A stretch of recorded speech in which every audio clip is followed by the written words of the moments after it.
Hi ಎಲ್ರಿಗೂ ನಮಸ್ಕಾರ. Welcome back to my YouTube channel. ಇವತ್ತಿನ ರೆಸಿಪಿ ಮಟನ್ ಬಿರಿಯಾನಿ.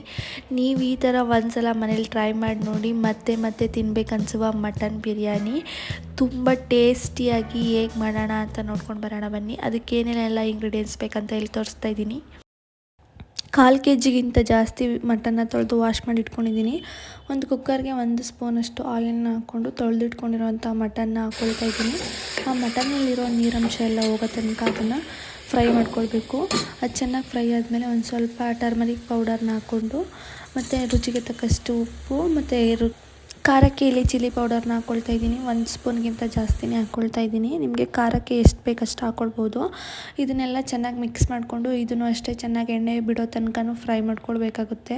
ಇದನ್ನೆಲ್ಲ ಚೆನ್ನಾಗಿ ಫ್ರೈ ಮಾಡ್ಕೊಂಡಾದ್ಮೇಲೆ ಇಲ್ಲಿ ನಾನು 2 ಗ್ಲಾಸಷ್ಟು ನೀರು ಹಾಕ್ಕೊಳ್ತಾ ಇದ್ದೀನಿ ಮಟನ್ ಬೇಯೋದಕ್ಕೆ.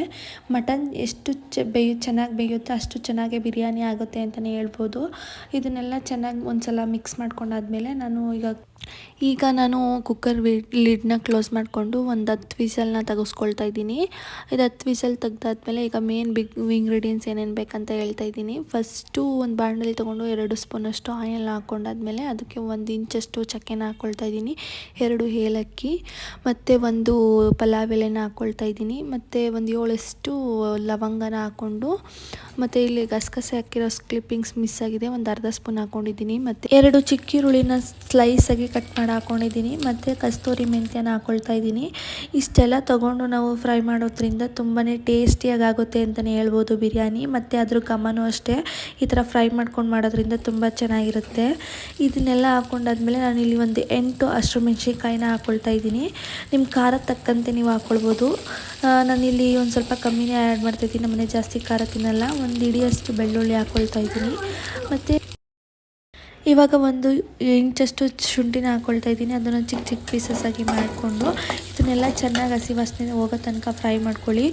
ನಾವು ಎಷ್ಟು ಚೆನ್ನಾಗಿ ಫ್ರೈ ಮಾಡ್ತೀವೋ ಅಷ್ಟೇ ಚೆನ್ನಾಗಿ ಬಿರಿಯಾನಿ ಆಗುತ್ತೆ ಅಂತಲೇ ಹೇಳ್ಬೋದು.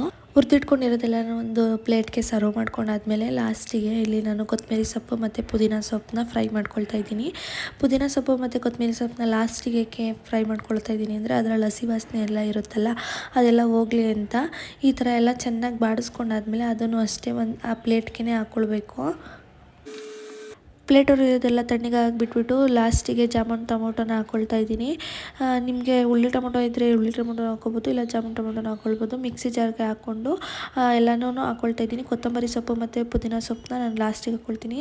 ನೈಸಾಗಿ ಪೇಸ್ಟ್ ಮಾಡ್ಕೊಳ್ಬೇಕು. ಮತ್ತು ಇಲ್ಲಿ 2 ರೌಂಡ್ ಇದ್ದಂಗೆ ನಾನು ಪುದೀನ ಸೊಪ್ಪು ಮತ್ತು ಕೊತ್ತಂಬರಿ ಸೊಪ್ಪನ್ನ ಹಾಕ್ಕೊಳ್ತಾ ಇದ್ದೀನಿ. ಇದು ಲಾಸ್ಟಿಗೆ ಹಾಕ್ಕೊಳ್ಳೋದ್ರಿಂದ ಗ್ರೀನ್ ಕಲರ್ ಮಸಾಲೆ ಆಗುತ್ತೆ ಅಂತ. ಇಲ್ಲಿ ನಾನು ವಿಸಲ್ ಇಟ್ಟಿದ್ನಲ್ಲ ಅದು ಚೆನ್ನಾಗಿ ಬೆಂದಿದೆ ಮಟನ್ನು. ಅದನ್ನೆಲ್ಲ ಒಂದು ನೀರೆಲ್ಲ ಸಪ್ರೇಟ್ ಮಾಡಿಬಿಟ್ಟು ಇಲ್ಲಿ ಅದೇ ಕುಕ್ಕರ್ಗೆ ಒಂದು 3 ಟೇಬಲ್ ಸ್ಪೂನಷ್ಟು ಆಯಿಲು ಮತ್ತು 2 ಟೇಬಲ್ ಸ್ಪೂನಷ್ಟು ತುಪ್ಪ ಹಾಕ್ಕೊಳ್ತಾ ಇದ್ದೀನಿ. ನಿಮಗೆ ಬೇಕಂದರೆ ಹಾಕ್ಕೊಳ್ಳಿ, ಇಲ್ಲಾಂದರೆ ಬೇಡ, ಆಪ್ಷನಲ್ಲು. ಈಗ ನಾನು ಪಲಾವ್ ಐಟಮ್ಸ್ನ ಹಾಕ್ಕೊಳ್ತಾ ಇದ್ದೀನಿ. ಸ್ಟಾರ್ ಹೂವು, ಮರಾಠಿ ಮೊಗ್ಗು, ಮತ್ತು ಪಲಾವ್ ಎಲೆ, ಸೋಂಪು ಇಷ್ಟನ್ನು ಹಾಕ್ಕೊಂಡು ಚೆನ್ನಾಗಿ ಫ್ರೈ ಮಾಡ್ಕೊಳ್ಳಿ. ಮತ್ತು ಕಸ್ತೂರಿ ಮೆಂತ್ಯನ ಹಾಕ್ಕೊಳ್ತಾ ಇದ್ದೀನಿ, ಒಂದು ಸ್ವಲ್ಪನ ಹಾಕ್ಕೊಳ್ತಾ ಇದ್ದೀನಿ. ಅದು ಜಾಸ್ತಿ ಹಾಕಿದ್ರೆ ಕೈ ಆಗೋಗುತ್ತೆ. ಮತ್ತು 2 ಚಿಕ್ಕ ಮೀಡಿಯಮ್ ಈರುಳ್ಳಿನ ಸ್ಲೈಸಾಗಿ ಕಟ್ ಮಾಡಿ ಹಾಕ್ಕೊಂಡಿದ್ದೀನಿ. ಇದನ್ನು ಅಷ್ಟೇ ಚೆನ್ನಾಗಿ ಫ್ರೈ ಮಾಡ್ಕೊಳ್ಬೇಕು. ಈರುಳ್ಳಿನ ಕೆಂಪು ಬಣ್ಣ ಬರೋ ತನಕ ಚೆನ್ನಾಗಿ ಫ್ರೈ ಮಾಡ್ಕೊಳ್ಬೇಕು. ಈರುಳ್ಳಿ ಚೆನ್ನಾಗಿ ಫ್ರೈ ಆದಷ್ಟು ಬಿರಿಯಾನಿ ತುಂಬಾ ಟೇಸ್ಟಿಯಾಗಿ ಚೆನ್ನಾಗಾಗುತ್ತೆ ಅಂತಲೇ ಹೇಳ್ಬೋದು. ಇವಾಗ ನಾನು ಒಂದೆರಡು ಎಲೆ ಪುದೀನ ಹಾಕ್ಕೊಳ್ತಾ ಇದ್ದೀನಿ. ಅದು ಮಿಂಟ್ ಫ್ಲೇವರ್ ಚೆನ್ನಾಗಿರುತ್ತೆ ಅಂತ. ಅದ್ರ ಘಮನೂ ಅಷ್ಟೇ ತುಂಬ ಚೆನ್ನಾಗಿ ಬರುತ್ತೆ. ಮತ್ತು ಈಗ ನೋಡಿ ಆನಿಯನ್ ತುಂಬ ಚೆನ್ನಾಗಿ ಫ್ರೈ ಆಗಿದೆ. ಈಗ 2 ಕಟ್ ಮಾಡಿ ಇಟ್ಕೊಂಡಿರುವಂತಹ ಟೊಮೊಟೊನ ಹಾಕ್ಕೊಳ್ತಾ ಇದ್ದೀನಿ. ಟೊಮೊಟೊನೂ ಅಷ್ಟೇ ತುಂಬಾ ಚೆನ್ನಾಗಿ ಫ್ರೈ ಆಗಬೇಕು. ಅದು ಮೆತ್ತಗೆ ಸಾಫ್ಟಾಗಿ ಆದರೆ ಟೊಮೊಟೊ ಚೆನ್ನಾಗಿ ಫ್ರೈ ಆಗಿದೆ ಅಂತ. ಈಗ ನಾನು ರುಬ್ಬಿಟ್ಕೊಂಡಿರುವಂತಹ ಮಸಾಲಾನ ಹಾಕ್ಕೊಳ್ತಾ ಇದ್ದೀನಿ. ಮಸಾಲನೂ ಅಷ್ಟೇ ಚೆನ್ನಾಗಿ ಫ್ರೈ ಮಾಡ್ಕೊಳ್ಬೇಕು. ಆ ಸುತ್ತ ಎಣ್ಣೆ ಬಿಡಬೇಕು ಮಸಾಲದಲ್ಲಿ. ಆ ಮಸಾಲೆ ಎಷ್ಟು ಚೆನ್ನಾಗಿ ನಾವು ನಿಧಾನಕ್ಕೆ ಪೇಷನ್ಸಲ್ಲಿ ನಾವು ಮಾಡ್ಕೊಳ್ತೀವೋ ಅಷ್ಟು ಚೆನ್ನಾಗಿ ಬಿರಿಯಾನಿ ಆಗುತ್ತೆ ಅಂತಲೇ ಹೇಳ್ಬೋದು.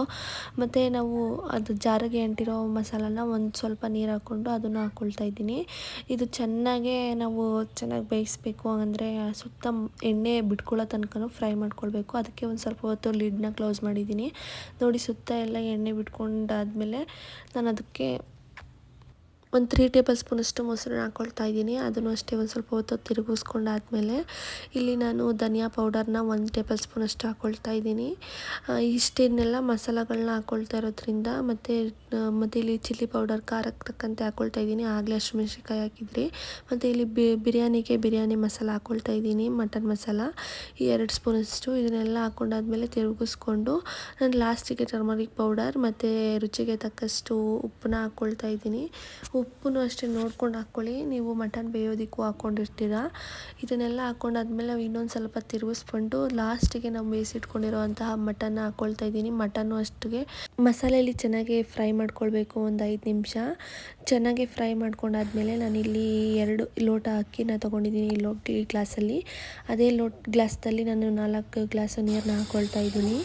ಮತ್ತು ಲಾಸ್ಟಿಗೆ ನಾನು ಅರ್ಧ ಹೋಳಷ್ಟು ನಿಂಬೆಹಣ್ಣು ಹಾಕ್ಕೊಳ್ತಾ ಇದ್ದೀನಿ. ಮತ್ತು ತೊಳೆದಿಟ್ಕೊಂಡಿರೋ ಅಕ್ಕಿನ ನಾನು ಈಗ ಮಳ್ಳೋ ಟೈಮಲ್ಲಿ, ಹಂಗಂದರೆ ಕುದಿ ಬರೋ ಟೈಮಲ್ಲಿ ನಾನು ಹಾಕ್ಕೊಳ್ತಾ ಇದ್ದೀನಿ. ಅದನ್ನು ಒಂದು ಸಲ ಮಿಕ್ಸ್ ಮಾಡ್ಕೊಂಡಾದ್ಮೇಲೆ ಅದನ್ನು ಒಂದು ಸಲ ತಿರುಗಿಸ್ಕೊಳ್ಳಿ. ಅದಾದಮೇಲೆ ನೋಡ್ತಾ ಇರ್ಬೋದು ನೀವೇ ಎಷ್ಟು ಚೆನ್ನಾಗಿ ಕಾಣಿಸ್ತಾ ಇದೆ ಅಂದರೆ ಬಿರಿಯಾನಿ ತಿನ್ನೋದಕ್ಕೂ ಅಷ್ಟೇ ತುಂಬಾ ಚೆನ್ನಾಗಿತ್ತು. ಈಗ ನಾನು 2 ವಿಸಲ್ನ ತೆಗೆಸ್ಕೊಳ್ತಾ ಇದ್ದೀನಿ. 2 ವಿಸಲ್ ತೆಗೆಸ್ಕೊಂಡಾದ್ಮೇಲೆ ಅದು ತಣ್ಣಗೆ ಆಗೋಗಿ ಬಿಟ್ಬಿಟ್ಟು ಅದನ್ನು ಓಪನ್ ಮಾಡ್ತಾಯಿದ್ದೀನಿ. ನೋಡ್ಬೋದು ಅದನ್ನೆಲ್ಲ ಮಸಾಲ ಎಲ್ಲ ಮೇಲ್ಗಡೆ ಬಂದಿದೆ. ಅದನ್ನು ಒಂದು ಸಲ ತಿರುಗಿಸ್ಕೊಂಡಾದ್ಮೇಲೆ ತುಂಬಾ ಚೆನ್ನಾಗಾಗಿತ್ತು ಅಂತಲೇ ಹೇಳ್ಬೋದು ಬಿರಿಯಾನಿ. ನೀವು ಒಂದು ಸಲ ಮನೇಲಿ ಟ್ರೈ ಮಾಡಿ ನೋಡಿ. ನಮ್ಮ ಚಾನಲ್ನ ಸಬ್ಸ್ಕ್ರೈಬ್ ಮಾಡ್ಕೊಳ್ಳಿ. Thank you for watching. Bye.